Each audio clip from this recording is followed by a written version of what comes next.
सभी को जय मसीह की। मैं परमेश्वर का धन्यवाद देता हूँ। एक बार फिर परमेश्वर ने अपनी उपस्थिति में आने के लिए मौका दिया। पिछले दिनों में हमने देखा था भाई राजवीर सिंह अकाली जी के सवालों के जवाब दिए गए। उसके बाद एक और आ, अतिंदर पाल सिंह खालिस्तानी जी लगभग 30 सवाल लेके आए हैं। तो प्रभु के पवित्र आत्मा की उपस्थिति में बैठ करके उनके सवालों के जवाब तैयार किए हैं और एक एक सवाल का जवाब दिया जाएगा। इनकी भी जो दिली इच्छा है, ख्वाहिश है, मिस्टर अतिंदर पाल सिंह खालिस्तानी की, इनकी भी इच्छा पूरी की जाएगी। और इनको आज तक कोई अगवा नहीं मिला जो इनके सवालों के जवाब दिए हैं। इन्होंने बड़ा दावा किया कि मैं बहुत जगह गया हूं, मुझे मेरे सवालों के जवाब नहीं मिले। और ये C5 न्यूज चैनल के ऊपर आकर के इन्होंने बयानबाजी दी हैं। और इन्होंने काफ़ी कुछ इंग्लिश के सेंटेंस भी पढ़े हैं जो अच्छे रीति से इनको पढ़ने नहीं आए। तो ऐसे कोशिश नहीं करनी चाहिए। आप जिस चीज़ में माहिर नहीं हैं उससे आप फिजूल में उसके साथ समय जाया करके कोई फायदा नहीं है। तो आज जो इनका पहला सवाल था कि पास्टर सुखविंदर सिंह राजा ने विदेशों में गुरुद्वारे बंद करने की धमकी दी है, तो अगर ऐसा उस पास्टर सुखविंदर सिंह राजा ने बोला है तो ये वचन के अनुसार गलत है। ध्यान दें, प्रभु यीशु मसीह ऐसा नहीं सिखाता। इसका प्रमाण मैं पवित्र शास्त्र बाइबल में से दूंगा। भाई या बुजुर्ग अंकल अतिंदर पाल सिंह खालिस्तानी जी, आप परमेश्वर के वचन से इस कलाम को सुने। आइए अपने सरों को झुकाएं, आंखें बंद करें। महान जीवते परमेश्वर, अनुग्रहकारी प्रभु, मैं आपका धन्यवाद देता हूं। ये वचन एक एक को समझ में आने के लिए आप कृपा दें। एक एक की ज्ञान बुद्धि समझ प्रभु यीशु मसीह के नाम में खुल जाए, और जो भी अंधकार की शक्तियां उनके मनों को, उनकी बुद्धि को बांध के रखी, यीशु मसीह के नाम में उनकी बुद्धि खुल जाए। और ये सवाल भाई बुजुर्ग अंकल अतिंदर पाल सिंह खालिस्तानी जी को भी समझ में आए, और तमाम उन लोगों को समझ में आए जो इन वचनों को सुने। पवित्र आत्मा आप हमें सिखाएं, प्रभु यीशु मसीह के नाम से मांगते हैं, सुनो और ग्रहण करो, आमीन। आइए, परमेश्वर का वचन बताएगा कि मसीहियों की सोच क्या है और परमेश्वर क्या सिखाता है मसीहियों को। नामधारी ईसाइयों की मैं बात नहीं करता, मैं सिर्फ बात करता हूं मसीहियों की, क्योंकि पवित्र शास्त्र बाइबल में ईसाई शब्द है ही नहीं।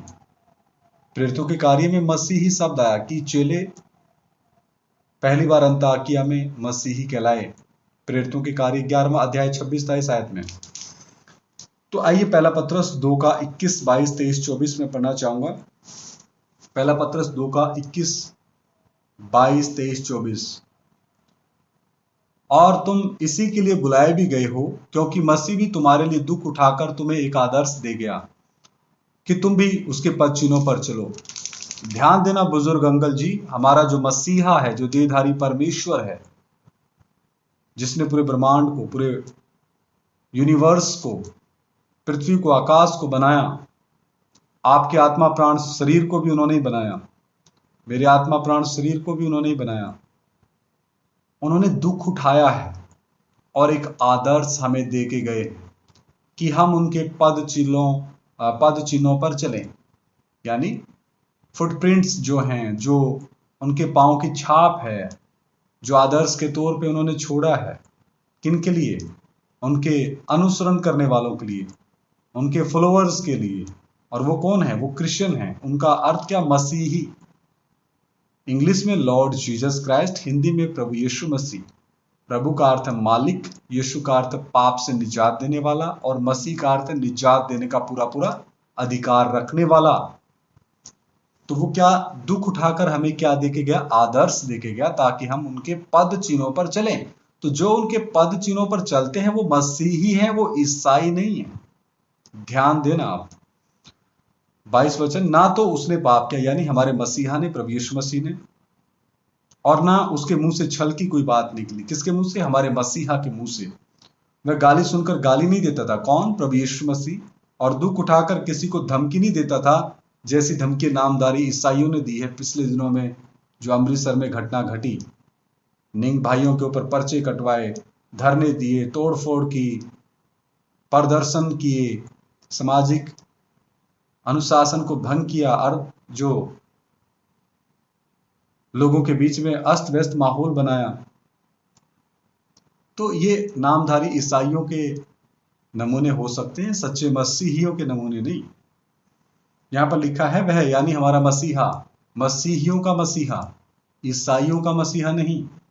यहां लिखा वह गाली सुनकर गाली नहीं देता था और दुख उठाकर किसी को धमकी नहीं देता था, पर अपने आप को सच्चे न्यायी, यानी उसके खुद के पहले व्यक्तित्व पिता परमेश्वर, उसके परमेश्वरत्व को सौंप देता था। वह आप ही हमारे पापों को अपनी देह पर लिए हुए क्रूस पर चढ़ गया, जिससे हम पाप के लिए मरकर धार्मिकता के लिए जीवन बिताएं। उसी के मार खाने से तुम चंगे हुए हो। यहां लिखा वो गाली नहीं देता था। और हम देखते हैं इब्रानियों की पत्री 13:12, इब्रानियों की पत्री 13:12, इसी कारण यीशु ने भी लोगों को अपने ही लहू के द्वारा पवित्र करने के लिए फाटक के बाहर दुख उठाया। क्या उठाया? फाटक के बाहर। हमारे मसीहा ने दुख उठाया है, दूसरों को दुख नहीं दिया है। इब्रानियों की पत्री 12:2,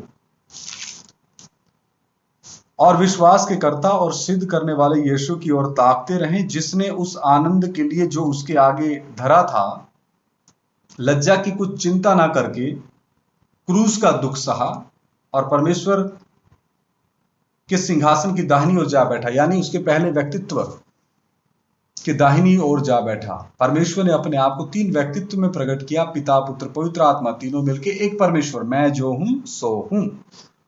तो यहां लिखा क्रूस का दुख सहा, ना कि दूसरों को दुख दिया। इब्रानियों की पत्री 12:14 भी देखते हैं। इब्रानियों की पत्री 12:14, सबसे मेल मिलाप रखो और उस पवित्रता के खोजी हो जिसके बिना कोई प्रभु को कदापि नहीं देखेगा। तो यहां पर हमारा मसीहा मेल मिलाप के बारे में सिखाता है, विरोध के बारे में नहीं, फूट के बारे में नहीं, लड़ाई के बारे में नहीं, झगड़े के बारे में नहीं, गाली देने के बारे में नहीं। कान खोलकर सुन लो जिसके सुनने के कान हैं। यहां लिखा सबसे मेल मिलाप रखो। इब्रानियों की पत्री 9:28, इब्रानियों की पत्री 9:28, वैसे ही मसीह भी बहुतों के पापों को उठा लेने के लिए एक बार बलिदान हुआ, और जो लोग उसकी बाट जोहते हैं उनके उद्धार के लिए दूसरी बार बिना पाप उठाए हुए दिखाई देगा। यानी बहुतों के पापों के लिए हमारे मसीहा ने अपनी जान दी, अपना लहू बहाया, अपने प्राणों को न्यौछावर कर दिया। दूसरों के प्राण नहीं लिए, दूसरों की गर्दन नहीं काटी, दूसरों का खून नहीं बहाया, अपने आप को देहधारी परमेश्वर ने अपने आप को हम पापियों के लिए बलिदान होने के लिए दिया। यह सिखाता है पवित्र शास्त्र बाइबल, हमारे मसीहा का उपदेश। इब्रानियों की पत्री 7:26, अतः ऐसा ही महायाजक हमारी योग्यता जो पवित्र और निष्कपट और निर्मल और पापियों से अलग और स्वर्ग से भी ऊंचा किया हुआ हो। तो हमारा मसीहा क्या है? परम पवित्र है, निष्कपट है, निर्मल है, पापियों से अलग है और स्वर्ग से भी ऊंचा है। यह है हमारा प्रभु यीशु मसीह। यह सिखाता है पवित्र शास्त्र बाइबल, जो परमेश्वर की आवाज है, जो हमें हमारी भाषा में लिख के पवित्र आत्मा ने दे दिया। आपको भी मौका है अपने आत्मिक पिता प्रभु यीशु मसीह के बारे में जानने का, हर एक इंसान को मौका है। लूका 1:35, लूका 1:35, लूका 1:35, लूका की अंजील 1 अध्याय 35 आयत। स्वर्गदूत ने उसको उत्तर दिया, पवित्र आत्मा तुझ पर उतरेगा और परम प्रधान की सामर्थ्य तुझ पर छाया करेगी, इसलिए वह पवित्र जो उत्पन्न होने वाला है परमेश्वर का पुत्र कहलाएगा। वह पवित्र जो उत्पन्न होने वाला, तो हमारा प्रभु यीशु मसीह क्या है? पवित्र है। आपने भी पवित्र होना है। तो घुटने टिकाओ और प्रभु यीशु मसीह को अपना प्रभु, मुक्तिदाता, उद्धारकर्ता करके ग्रहण करो।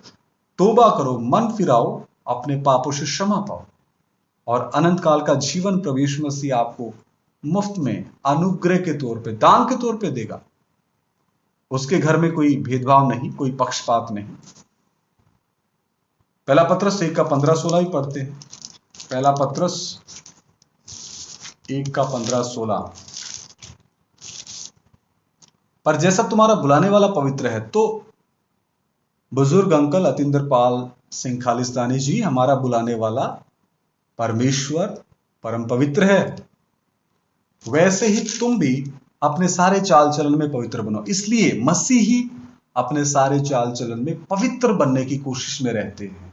खुरापाती करने की कोशिश में नहीं, दंगे करने की कोशिश में नहीं, तोड़ फोड़ करने की कोशिश में नहीं, एक दूसरे को ले डाउन करने की कोशिश में नहीं, एक दूसरे धर्मों की बेअदबी करने की कोशिश में नहीं रहते। क्योंकि धर्म मनुष्य जाति ने बनाए। परमेश्वर ने आदम और हव्वा को बनाया अपने स्वरूप और समानता में। और पवित्र शास्त्र बाइबल किसी भी एक धर्म के बारे में नहीं बताती। आपको इसमें कोई धर्म नहीं मिलेगा। पवित्र शास्त्र बाइबल स्वर्ग, आकाश, पृथ्वी, मनुष्य, सृष्टि की रचना, मनुष्य का पाप में गिरना और गिरे हुए आदम वंशियों को फिर से देहधारी परमेश्वर बचाने के लिए आया। तो पाप के ऊपर, मनुष्य जाति के ऊपर, पापी आदम वंशियों के ऊपर, और उससे कैसे निजात हम पा सकते हैं, कैसे हमेशा के जीवन पा सकते हैं, कैसे अनंत काल का जीवन हम पा सकते हैं, उसके बारे में बताती है। फूट, विधर्म, धा, लड़ाई झगड़ों के बारे में, करवाने के बारे में कभी भी पवित्र शास्त्र, परमेश्वर का वचन किसी को आदेश नहीं देता कि आप लड़ाई करो। न, प्रभु यीशु मसीह कहता अपने दुश्मनों से प्रेम करो। 16 वचन, क्योंकि लिखा पवित्र बनो क्योंकि मैं पवित्र हूं। बुजुर्ग अंकल जी, हमारा बुलाने वाला पवित्र है, इसलिए हम भी उसकी पवित्रताई में दिन प्रतिदिन आगे बढ़ते हैं। उसके पवित्र लहू से हम दिन प्रतिदिन शुद्ध होते हैं। पवित्र आत्मा हमें अंश अंश करके बदल रहा है। हमारा परमेश्वर क्या है? क्षमा करने वाला है। उसने स्वयं किया क्षमा जब वो क्रूस पे लटक रहे थे। लूका 23:34 भी पढ़ेंगे। लूका 23:34। लूका की अंजील 23 अध्याय 34 वचन।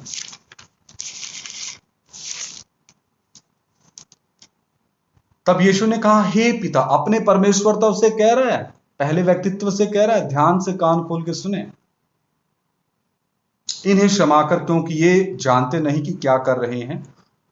और उन्होंने चिट्ठियां डालकर उसके कपड़े बांट लिए। तो क्रूस पे लटका हमारा मसीहा माफी का प्रचार कर रहा है, दुश्मनी का नहीं, लड़ाई का नहीं।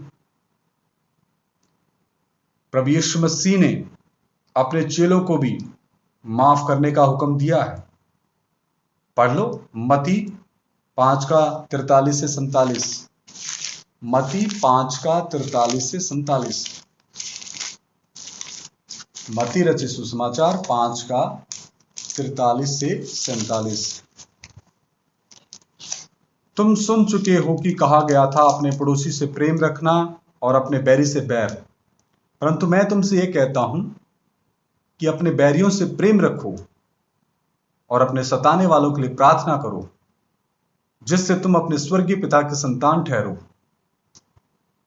क्योंकि वह भले और बुरे दोनों पर अपना सूर्य उदय करता है और धर्मी और अधर्मी दोनों पर मेघ बरसाता है। क्योंकि यदि तुम अपने प्रेम रखने वालों ही से प्रेम रखो तो तुम्हारे लिए क्या फल होगा? क्या महसूल लेने वाले भी ऐसा नहीं करते? यदि तुम केवल अपने भाइयों ही को नमस्कार करो तो कौन सा बड़ा काम करते हो? क्या अन्य जाति भी ऐसा नहीं करते? इसलिए चाहिए कि तुम सिद्ध बनो जैसा तुम्हारा स्वर्गीय पिता सिद्ध है। मत्ती 18:21-22 भी पढ़ लेते हैं। मत्ती 18:21-22। तब पतरस ने पास आकर उससे कहा, हे प्रभु, यदि मेरा भाई अपराध करता रहे तो मैं कितनी बार उसे क्षमा करूं? क्या 7 बार तक? यीशु ने उसको उत्तर दिया और कहा, मैं तुझसे यह नहीं कहता कि 7 बार तक, वरन 7 बार के 70 गुने तक। तो ऐसा सिखाता है हमारा प्रभु यीशु मसीह। अगर पास्टर सुखविंदर सिंह राजा ने कहा है विदेशों में गुरुद्वारे बंद करने की धमकी दी है, तो ये गलत है। प्रभु यीशु मसीह किसी को धमकी देना नहीं सिखाता, अपने दुश्मनों से प्रेम करना सिखाता है। जैसा कि आपने C5 न्यूज चैनल में कहा कि मुझे सही तरीके से कोई सवालों के जवाब देने वाला नहीं मिला, तो आप सही तरीके से आपके पहले सवाल का जवाब सुन चुके हैं। एक बार समझ में नहीं आता, दूसरी बार सुने। और लगभग आपने 30 सवाल पूछे हैं और उनका बारी बारी में जवाब दूंगा। ये मेरा कर्तव्य है एक परमेश्वर के पुत्र होने के नाते, और पवित्र आत्मा ने जो मुझे प्रकाशन दिया है वो मैं जरूर आपके सवालों का जवाब दूंगा, क्योंकि मैं आपसे आत्मिक प्रेम करता हूं। बुजुर्ग अंकल अतिंदर पाल सिंह खालिस्तानी जी, मैं आपसे आत्मिक प्रेम करता हूं ताकि आप सच्चाई को जाने। यूहन्ना 8:32 क्या कहता? तुम सत्य को जानोगे और सत्य ही तुम्हें आजाद करेगा। यूहन्ना 14:6 में लिखा है, मार्ग सत्य और जीवन मैं हूं। प्रभु यीशु मसीह ने कहा मार्ग सत्य और जीवन मैं हूं। तो मैं परमेश्वर का धन्यवाद करता हूं आपके मन में ये सवाल डाले, और आप प्रार्थना के साथ अगर आदर के साथ इन वचनों को सुनेंगे तो जरूर पवित्र आत्मा आपके ऊपर दया करेगा। दूसरे सवाल का जवाब भी बहुत जल्द मैं देने वाला हूं। प्रभु आप सभी को आशीष दे। प्यारे पिता, धन्यवाद करते हैं इन वचनों को जो भी भाई बहन सुने, आप उनसे पवित्र आत्मा बात करें, उनके हृदय को कायल करें। हमारा मसीहा क्या सिखाता है ये उनको समझ में आने के लिए कृपा दे। प्रभु यीशु मसीह के नाम से मांगते हैं, आमीन।